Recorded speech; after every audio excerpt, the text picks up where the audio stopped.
But entrepreneurs have to have a lot of guts. They have to have an awful lot of courage, um, and it's not for everybody.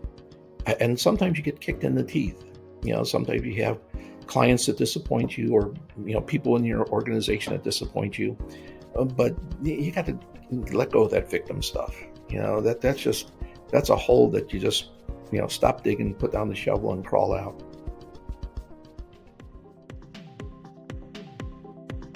Welcome to the In Factor, conversations with entrepreneurs who started, stumbled, and succeeded. Today, I'm excited to welcome Joe Zammataro to a conversation with me about his experience coming from a marine biology major at the University of Tampa to the founder of Preferred Yachts here in Tampa Bay, Florida. Joe, thank you for joining me today. Well, thank you for the invitation. Yeah, so I'm really excited to have a conversation with you. One of our students at the university actually, I think, worked for you, Renee Little, and connected us. So it's always fun when that happens. Well, you're putting out some really talented students at the University of Tampa. I'd like to include myself in that. It was actually 50 years ago this month that I graduated from the University of Tampa. It went by way quicker than I ever imagined.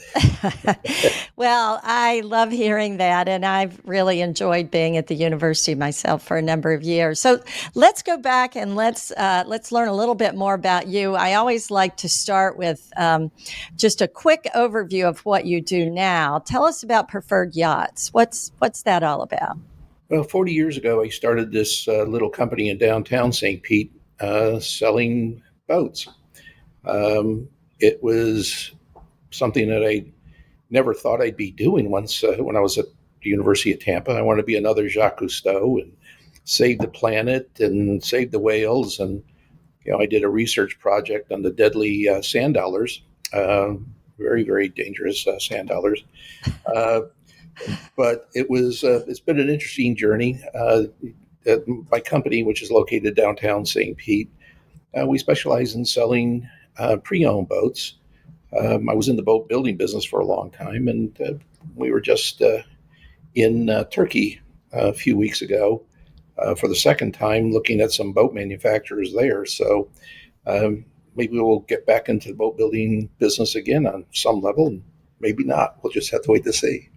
Well, that's really exciting. As you know, I'm a boater and love boating, and also in the boating industry with some of the side work I do as a board member at MarineMax. And I know they've been around, that company's been around about the same time as, well, you probably started before they did. I mean, Bill McGill was probably a contemporary of yours, of the founder of MarineMax. So it's a small world, I guess, is the point. Yeah, but I wouldn't want to paint it, though. Yeah, Bill has really done an amazing job, and it's become one of the largest dealers on the planet in the planet. My business is a little boutique business in sleepy St. Pete, but we do sell boats, around the country, around the world. Well, of course, and that there's room for both, I think. So, it's a really fun industry. But let's back up. I always like to try to find out how our entrepreneurs made it to the point where they are today, and how they found their opportunities. So, you, I'm guessing, may have come from somewhere outside of Tampa Bay when you came to the University of Florida. Maybe not, but we get a lot of students from outside of Tampa. So could you tell us how you found your way to Tampa and the University of Tampa? Well, my high school sweetheart went to the University of Tampa. We were from Cleveland. I went to John Carroll University my freshman year of college, came down here spring break to see my high school sweetheart and fell in love. I was already in love with her, but I fell in love with Florida. And, it's been a love affair I've had ever since. Not so much with her anymore, but with Florida.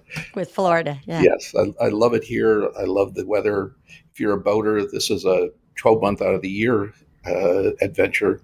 Up in Ohio, Lake Erie, you have about 3-4 months, but maybe 5 if you're really adventurous. But if it's 40 degrees and blowing 40 knots, you're going out because you have such a limited season. Here, if you don't like the weather, wait until tomorrow. It's that nice. Well, interesting parallel there. When I was interviewing to come to the University of Tampa, I also interviewed at John Carroll. And my husband and I are boaters, and we looked at the difference in boating, and there wasn't much of a comparison, really. Although there's some great boating up there, but it's limited to certain times of the year, and it's not the water's not quite as warm. So I understand. I'm guessing you changed your major when you came here because you studied marine biology. Did you also have that major at John Carroll? Oh, heck no. But I wanted to be a football coach and teach history. When I came down to Florida, I decided to change my major to art. Then I decided to change it to philosophy, but not quite sure what you do with a philosophy major. And then I dove on a reef with the University of Tampa Scuba Diving Club.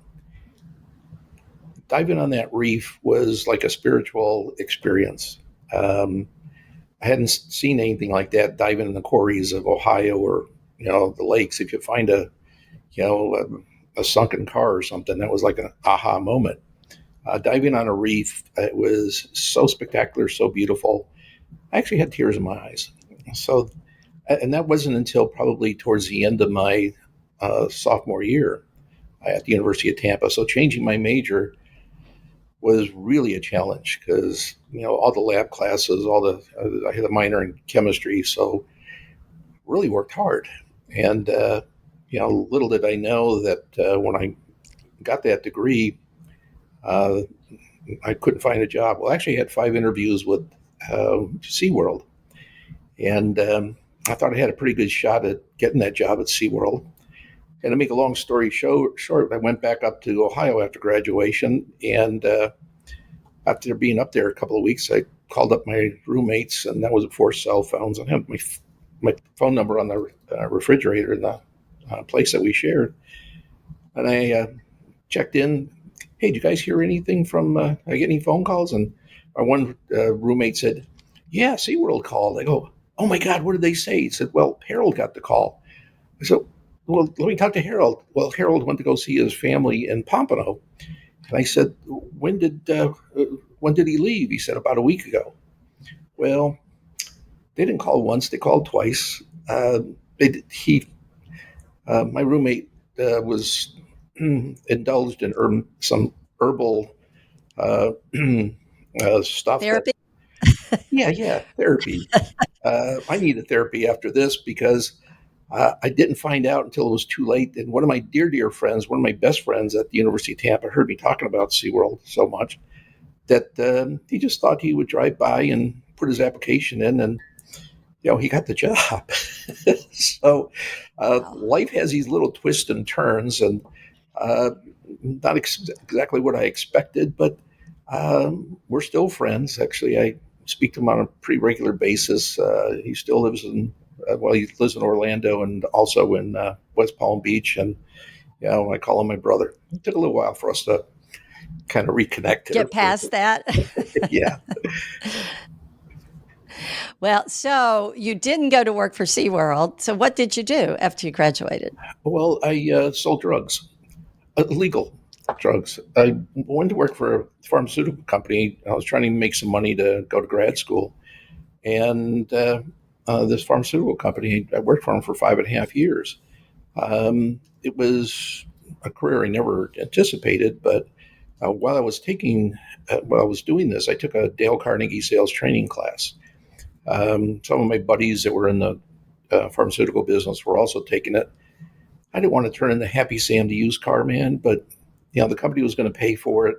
My buddies were going to take it. I thought we'd go have a beer afterwards. It was probably one of the very best classes I've ever taken in my life. I can't remember, it was a 6 or 12 week class, once a week. The things I learned there has changed my life. Selling is not a 4 letter word. There's actually a lot more letters in it, but it taught me that communicating in a way that can be convincing doesn't mean that you have to make somebody do something they don't want to do. It's being able to convey ideas, whether it's asking somebody out on a date, selling a boat, a car, selling an idea. There's a certain psychological process people go through. Well, I was very skeptical when I started taking the class, but I went from kind of having my arms crossed, sitting there, kind of waiting, okay, can't wait till we can go have a beer. And after the first class, what you learn that first day, you start using the next day. Well, okay, you have to come back the next class and tell them how you did. So after just a couple of 2, 3 classes, I went from this tight posture to leaning forward like I couldn't wait to find out what the next step was.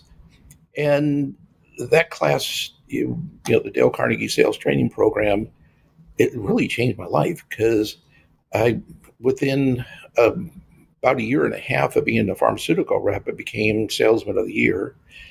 When I decided to go into the boat business, what I learned in communicating, I call it communication skills rather than selling skills, really allowed me to, communicate, sell, be somewhat successful at selling boats. But that was, I jump a step after 5.5 years of, being in the pharmaceutical business. I bought a couple of boats, and I looked at these guys selling boats, and they were making money selling boats, and their technique seemed to be selling me what they had instead of finding out what I wanted. And after a couple of experience doing that, and being the scientist that I was trained at the University of Tampa, I did research projects on how people built boats and comparing them, so I made an informed decision. And I got to the point where I thought I may have known more about the boats that were out there that were, ones I was considering, than the people selling them. And then I decided they made a living doing that. Let me give it a shot. And it was. I've been in the business pretty much ever since. Except for one other incident we'll talk about a little later. But life is a journey; it's not a destination. That's right. That's right. So there's several things in there I think I'd love to pull out and kind of highlight. One, the importance of sales and communication, especially I think for any entrepreneur, and it's one of the skill sets I think. We encourage at the university. We encourage everybody to take a sales class or at least learn some skills around selling, because you're constantly selling, right? Whether you're raising money or trying to get your next customer or trying to even convince the best employee to come and work for you. Exactly. And I think, too, in my business, I think it takes 3 things to be successful. 3. You have to have some communication skills, how to convey information effectively. You have to have some product knowledge, know a little bit about what you're talking about. And you have to be enthusiastic. You can't convey enthusiasm unless you have it yourself. You can't get somebody enthusiastic unless you convey that enthusiasm. And I've seen people successful in a lot of different careers that really knew nothing, can't even communicate very well, but their enthusiasm makes you enthusiastic, and it's contagious. Right. So I think enthusiasm is an essential agreement, an essential ingredient of just about anything you do. And I take enthusiasm to also mean passion. And I think living a passionate life, boating, family, living a life of passion is living life. To be, not having passion is kind of like being Eeyore. Well, thanks for noticing me. I think anybody that wants to be successful, find something you can be passionate about. And I think that's one of the key ingredients to doing whatever it is that you choose to do. Yeah. And it's a lot of hard work to be successful anywhere, really. And I think passion makes that easier, right? Especially if you want to be an entrepreneur. There's it takes a lot of effort and time and persistence, and passion is one of the things that gets you over the hump when you have those failures and challenges along the way, which everybody has on the way to success. The other thing that really struck me about your story is research and finding your opportunity in research. Some of it was personal. You had your own issues and challenges with your own journey, which a lot of people, I think, start businesses out of seeing a problem that they experience themselves, but you became an expert in the field and you were able then to see opportunity. So, how do you approach research now? Do you still focus? I mean, are you still somebody that digs in and tries to learn as much as you can about your customers or about new boats? Or you said you were just over in Turkey, and I know we talked about that recently, and you had a great experience there. So, how do you approach research, and how do you think about it as a part of everything else that you have to do? Well, you got to be inquisitive. I think reading, researching, um, I think that's essential for any entrepreneur. When you stop learning, it's like somebody treading water in the middle of Tampa Bay. You can tread water for so long, but if you don't find a direction and start swimming in that direction, eventually you're going to drown. And I think learning is stroking towards a shore that is success. I think learning about Chat GPT, when I learned about that a little over a year ago, I thought that was a mind blower. I mean, I had a hard time sleeping that night because one of my salesmen, I'm only as good as the people I have around me. Um, I'm probably the weakest link. I have two people right now that have PhDs, two people that have master's degrees. I've got some folks that I work with that have been in the business for decades. I have some people that are relatively young, and as I've taken what I learned in Dale Carnegie and I pass that along to the people that work with me. So we do a lot of training, and as you're a teacher, you're also a student. So learning, like ChatGPT and sharing that with others to see the potential in the future that holds is both, incredible and scary. But we've applied it to our business. So you learn about that. There's, new products and new techniques on how to build those. There's right now I'm investigating, CRMs to better manage our data. Um, I, I I think any entrepreneur, once they stop learning, you know, they're going to start drowning. The guys that are in competition with you are going to not only catch up to you, they're going to pass you. So if you don't have the passion to learn, to keep moving forward, to read, to explore, to travel, I think you're missing some of the greater aspects of life and of business itself. You don't necessarily have to reinvent the wheel, but if you see somebody that is doing something in another industry that you can, maybe modify and apply it to your own business, I think imitation is the greatest form of flattery. I don't know if I've ever come up with any, innovative ideas myself, but I've seen what other people have done and maybe modified it and apply it to my business. Well, that's kind of research. That's kind of getting the brain cells, kind of the synapses, synapsing and coming up with something that might work. They don't always work, but just like a sailboat, a lot of times when I go sailing, the direction I want to go is the way the wind's going. And sailboats don't go that way, so you have to tack. And when you tack, that means you got to, keep adjusting your course, and hopefully you get to the destination. So every time you do something, you learn.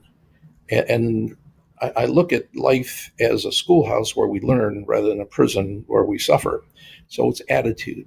What makes you tick? Are you a victim that something happens to you, or does it happen for you? I can look at some of the things that happen to me and I go, oh, woe is me. So what was there to learn from that? Step back and get out of your ego and your self-hurt, because I don't think anything really happens to you. To take a positive attitude and look at it, okay, what did that really mean? Well, there was a lesson in that. Sometimes the lessons are very obvious. Sometimes they're, not. Sometimes you never understand what the lesson is. And then sometimes it may come to you somewhere down the road. But that's also part of the learning experience. And for entrepreneurs, it's really, really important to look at what happens and what can be garnered from it to make your your company better, make you better, make the people around you better. Yeah, I love that you mentioned curiosity, first of all, because I think Sir Richard Branson said that was the one characteristic he recognized in entrepreneurs that sort of differentiated them.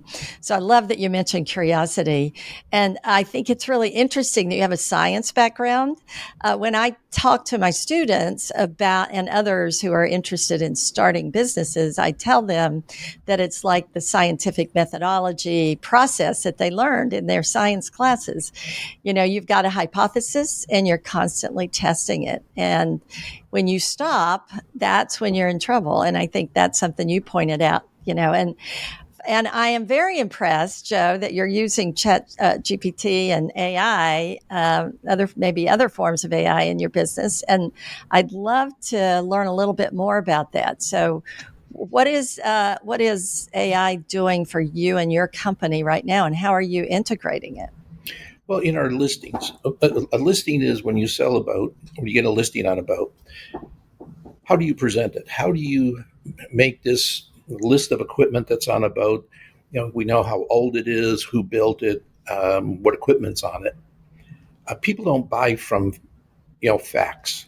The boat is so long, it's got this big of an engine, it's got this many hours. People buy what the benefit is.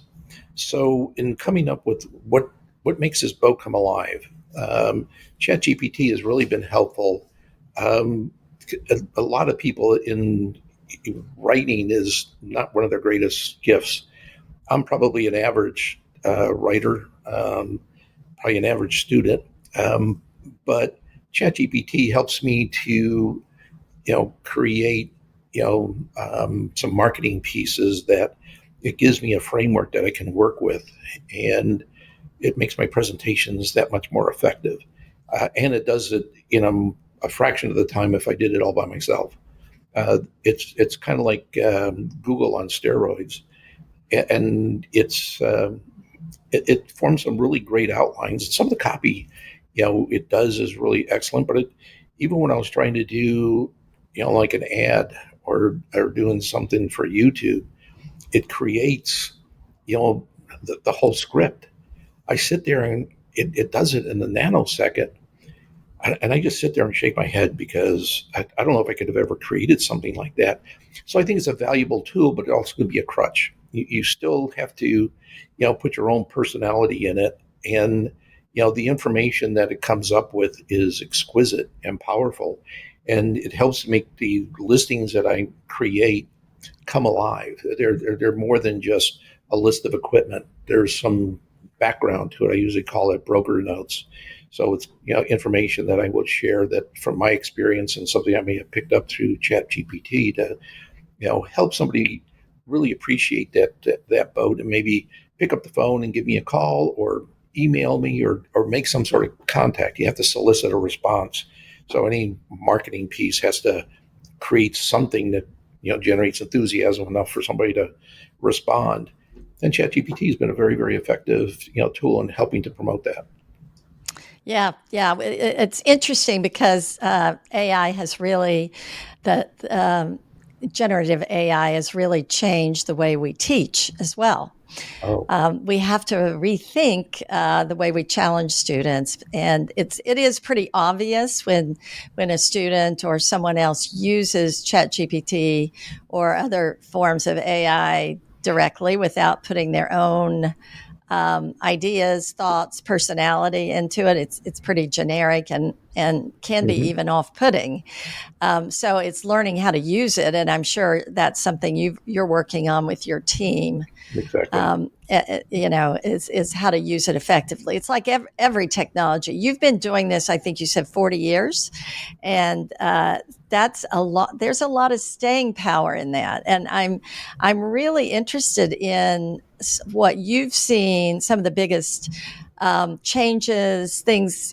Businesses tend to go through evolutionary growth and then revolutionary growth, and where they change dramatically. So I'm very curious, as you look back at these years, how has your business grown, and what have been some of those flexion points that have sort of been transformative? like we're seeing with AI, for example? Well, the way I view my business is we're in the people business. Um, and I think any entrepreneur that misses that point, that they're in the people business first. You're only as good as the people you surround yourself. I try to find people that are entrepreneurs themselves that don't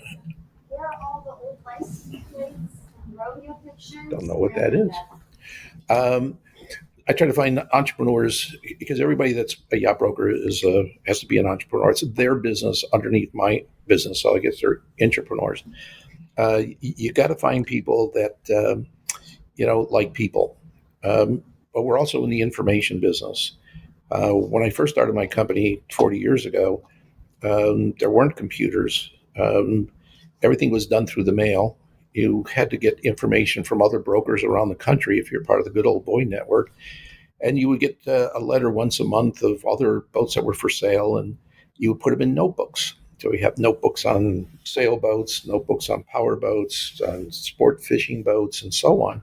So when somebody would come in, you would find out what they're interested in. You'd take down this notebook, and it would have their listing from a broker, say in the Chesapeake, but you would put your letterhead over their letterhead, and you have a little code in the back so you knew where who had the listing. Well, back in the early 80s, I thought that was kind of an archaic way to do it. So I tried to hire programmers to program some sort of database to keep track of all this stuff. And it was hard to teach somebody the business. So I wound up learning a software program called Rbase.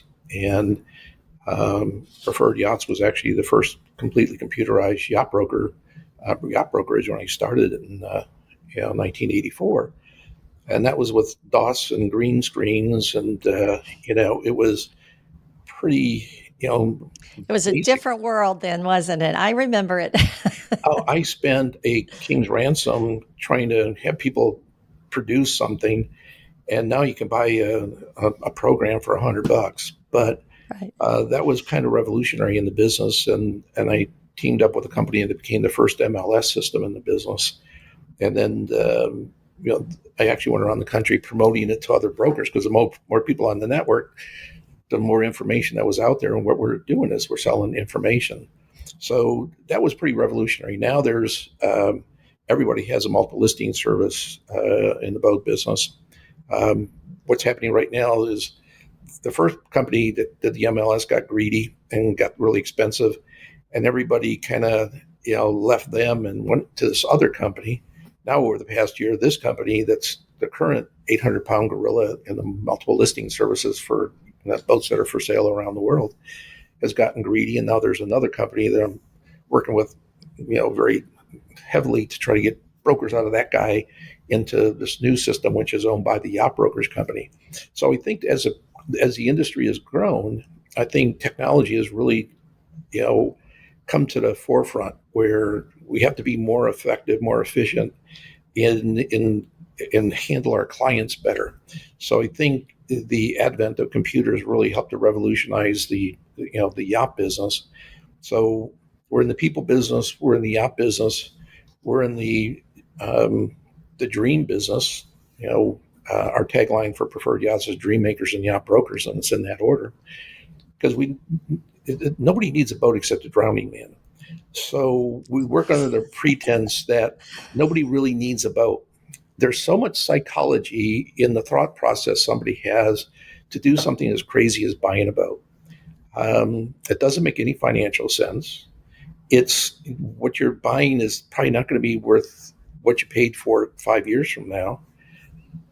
But if you buy a boat from your heart, not from your head.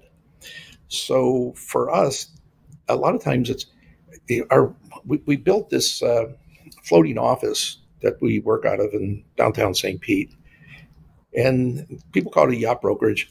I call it our little ministry. So when somebody comes into the office, they think we're going to talk about boats. We do talk about boats, but it's about life as well. It's about if this is your dream and you could afford it, why don't you do it? And a lot of times they talk themselves out of it because if you read the newspaper, watch TV, it's I owe, it's off to work I go, and then you die.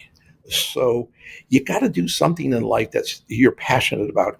If it's not boats, maybe it's fishing or sewing or quilting or artwork or gardening or something. Otherwise, what are you here for? I don't think we were put here to suffer. So when I saw a plaque once when I was in St. Lucia, and the plaque said, "God doesn't take away from your a lot of time on earth, that time spent while sailing." And I should have bought that plaque because I thought, well, I didn't want to pack it. I was going down to Grenada, and I figured I'd see it again. And I'm sure they have that plaque that it'll say that time spent while golfing or fishing. But I think when you have something that creates that positive energy within your body, I think you live longer. So for clients that come in thinking they're just coming here to, well, tell me about that boat. It's a lot more than that. So we're in the people business. We're in the information business. We're in the marriage counseling business. We're in the finance business. We're in the insurance business. Yes. Oh, yeah, we sell boats. I think, there's a lot more involved than just, matching a client with a boat. And you build these long-term relationships with clients. It's, when you can turn your clients into friends. Um, right now, I'm working with one client. I'm on my 14th boat with him. I had a client last year that I sold them a boat 13 years ago. They sailed it, through the Caribbean all every year except during hurricane season. They go back to Colorado, and 13 years later, they brought the boat back to me to sell. It's very, very gratifying. I mean, so I think if you do something that you're passionate about, the money will come. I think too often we focus on the money and the ROI and forget about, what it is that we really do. What is it? What's our purpose? I think to be successful, you have to have goals. As an entrepreneur or in any type of career, having a goal is extremely essential. But then you have to have a purpose, a passion, and a plan. Without that, you're just kind of like a boat without a rudder. You're just kind of wandering around. And for entrepreneurs, I think we are. I never thought I'd be an entrepreneur. This is total by accident. There's one of my high school classmates. I saw on Facebook many years ago. He was living in Italy, and we weren't that close in high school. But I wrote to him, well, Doug, what have you been doing the past 40 some odd years? And Doug was a forest ranger in Oregon. And when he retired, he got a huge percentage of his salary as a pension. And he's living in Italy. And I'm going, I might have been better off being a postman because I mean, I don't have a pension. I got to keep the clock going and keep the motor running. So there's a lot of merit to people that aren't entrepreneurs that, you don't have to risk it all. I think we're a little bit like thrill seekers because sometimes we're on the edge. But entrepreneurs have to have a lot of guts. They have to have an awful lot of courage. And it's not for everybody. And sometimes you get kicked in the teeth. Sometimes you have clients that disappoint you or, people in your organization that disappoint you. But you got to let go of that victim stuff. That's a hole that you just, stop digging, put down the shovel and crawl out. There's so many opportunities out there. And I think the only thing we really have any control over is our attitude. I can't control the government. I can't control the people around me. The only thing I could do is control my attitude. And I think the biggest challenge most people have is the distance from the right ear to their left ear. What's going on in your mind?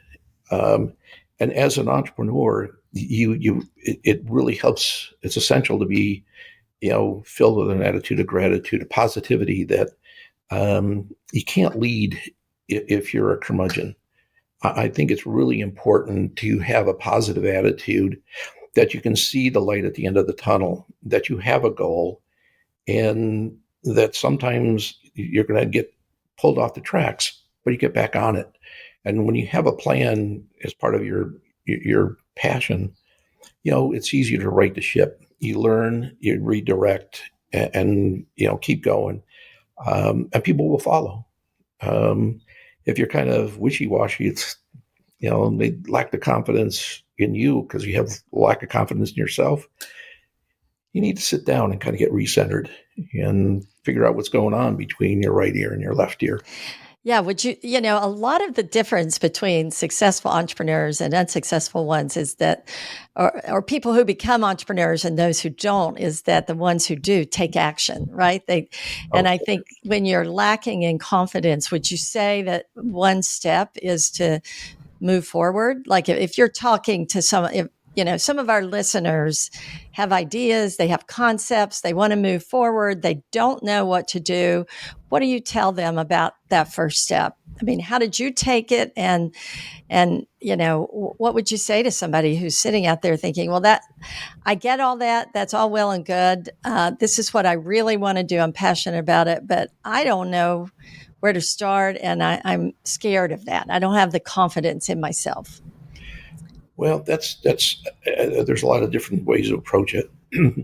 One of the books I read was by Tony Robbins. He's a great mentor for entrepreneurs and for anybody. What he taught me at a point when I was just having been very successful, I wound up being very unsuccessful when the luxury tax came out. And I went from being on top of the mountain to the mountain on top of me. 90 days late on my mortgage, 120 days late on my car payment, working my tail off. And for 11 months, nothing I did resulted in any money. And um, what Tony Robbins was saying that what you do is you make a decision. And it's kind of like back to the analogy of tacking. If that doesn't work, make another decision and then another.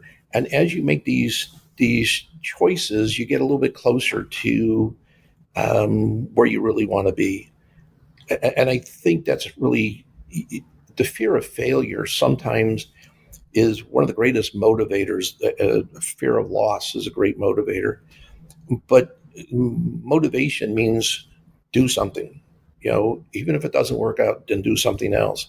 I think too often we're afraid to make a mistake, and we're afraid of failure, and I think that gets back into the victim thing.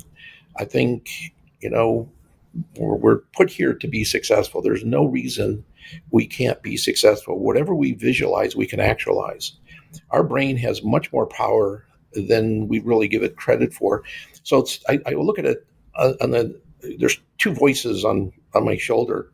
One is the good side, where I kind of stay connected to my true self and my higher power, what you want to call that, God, Jesus, Allah, Buddha, I don't care. As long as you think there's some sort of connection with the universe.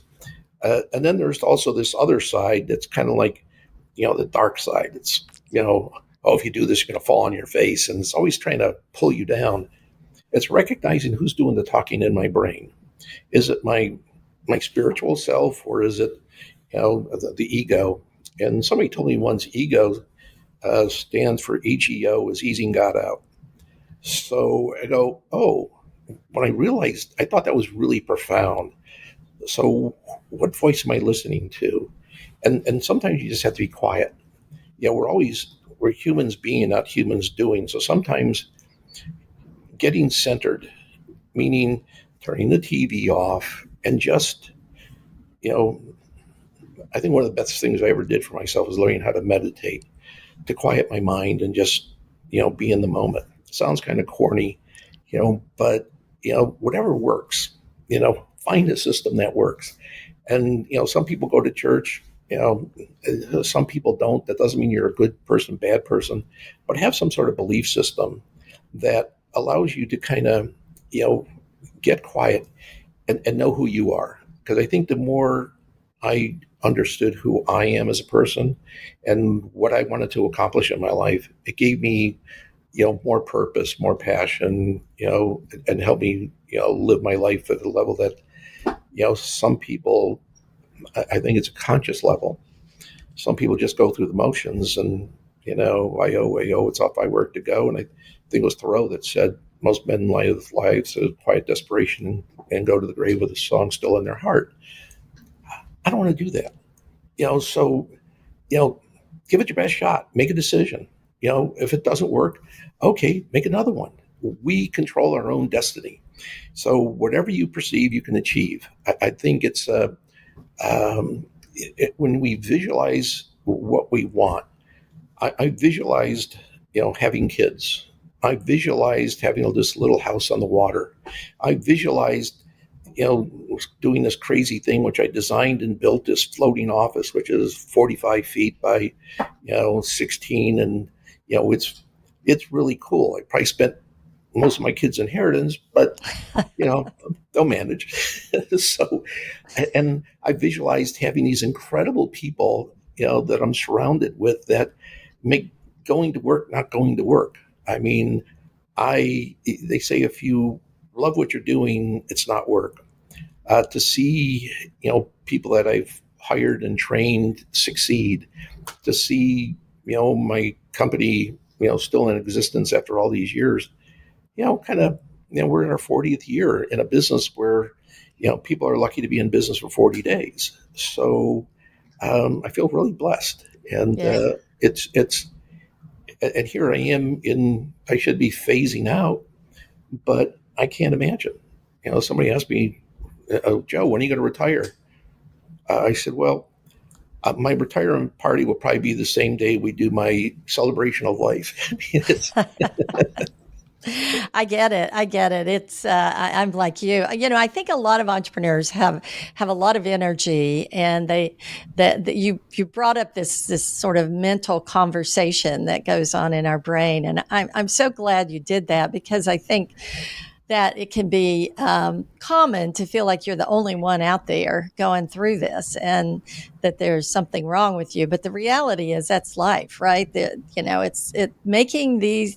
If you're an entrepreneur, you're making a lot of decisions, and making decisions is stressful and tiring, and you need time. You need to be able to rest, which you brought up, and finding ways through meditation or reflection to rest your brain and get in touch with yourself. I think it's so powerful. So I'm glad you brought that up. Now, you mentioned earlier that you may get back into boat manufacturing. So I just have to ask, tell me, what do you think? I guess it's two-part question. What do you see? The boat industry's been through some real highs and some real lows recently, and I can still remember the early conversations during COVID. What's it going to look like? And then COVID became this amazing time for boats. I live in a boating community, and that's how everybody spent their time, right? That's how they could get out. So boating had this huge growth period, and then now we're back into reality with inflation and high prices. So there's been a lot of ups and downs, I imagine, in those 40 years. So I just have to ask you, how do you think, where do you see the boating industry going, and what's Preferred thinking about as you move into the next 10 years, 5 years? What do I think?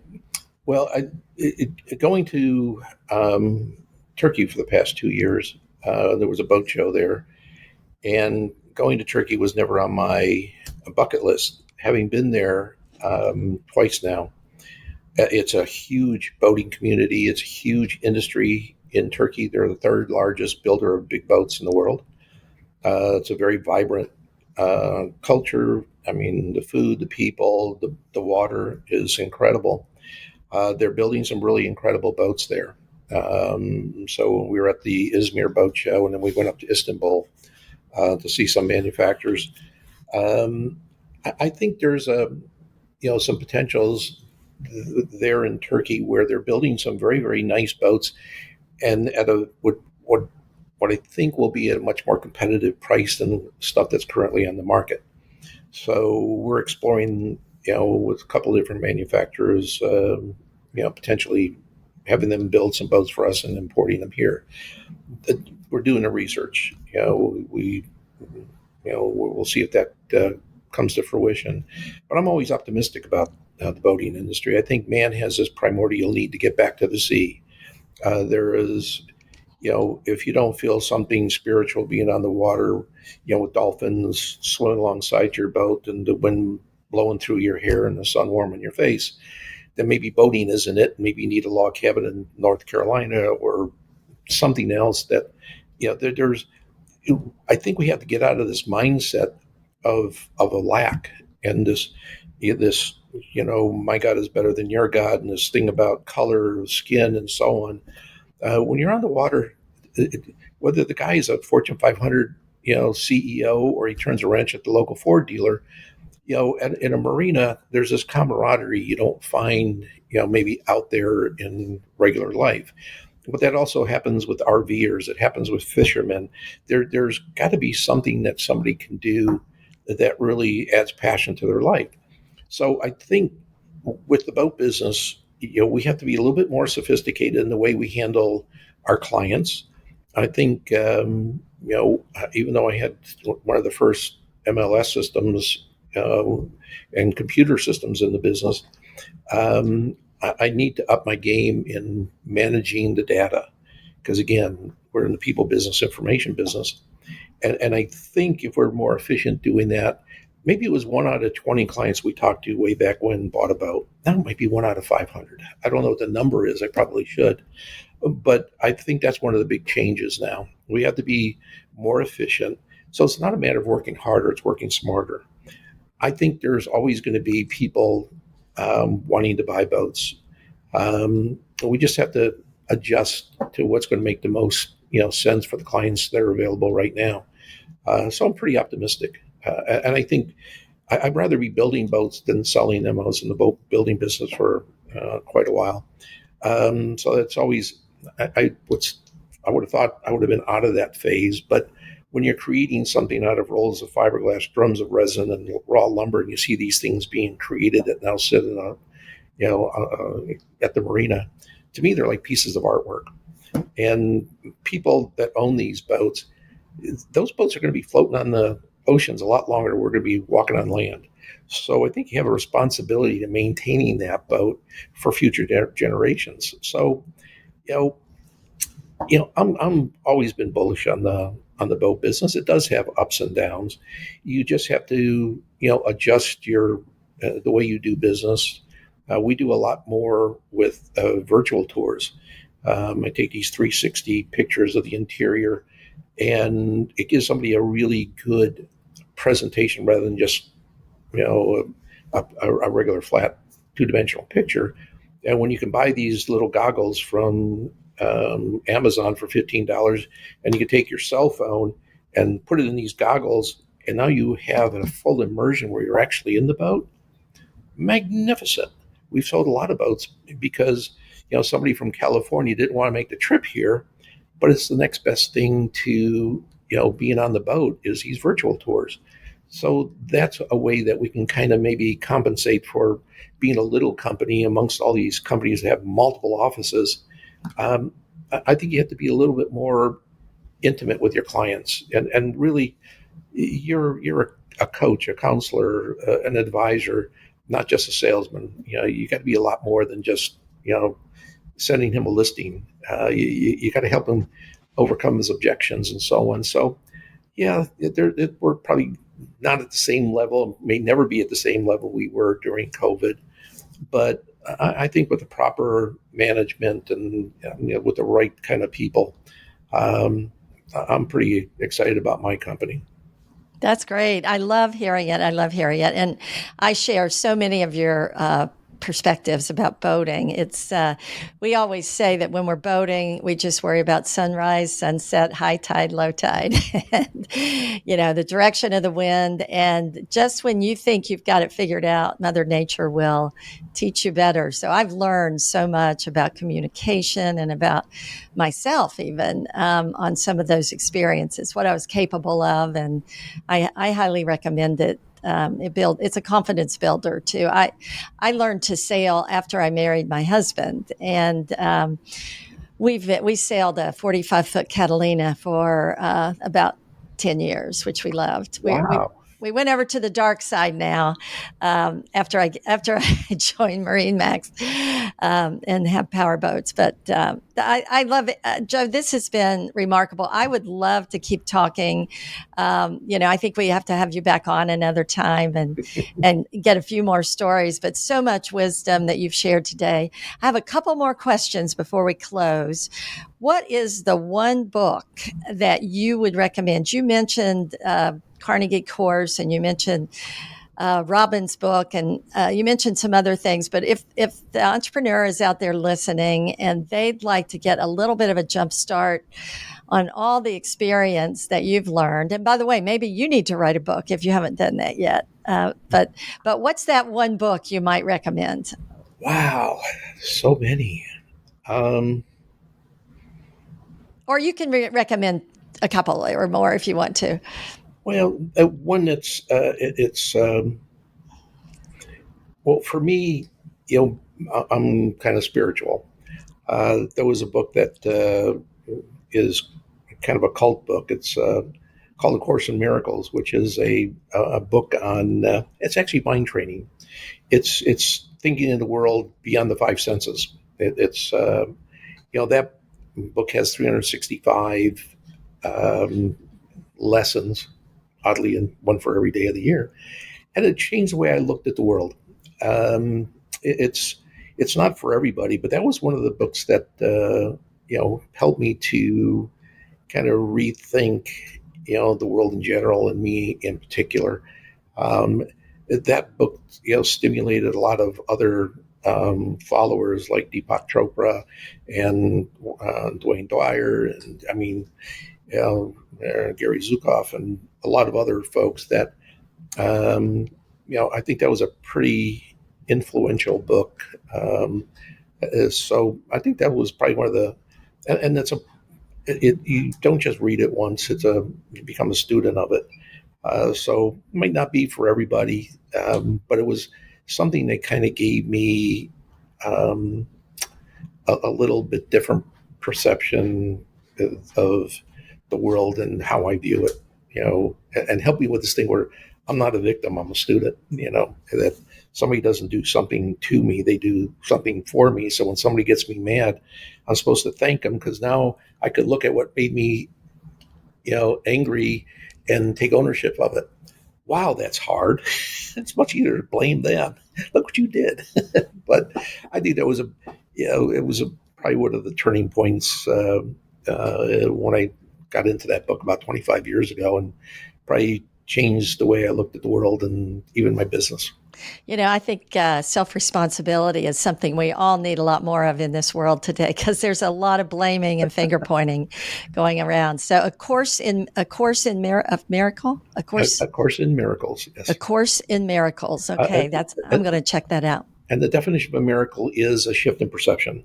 So when you look at something this way and you have this 180-degree shift, that's the miracle, is to find something beneficial in what you thought maybe was Yeah. negative.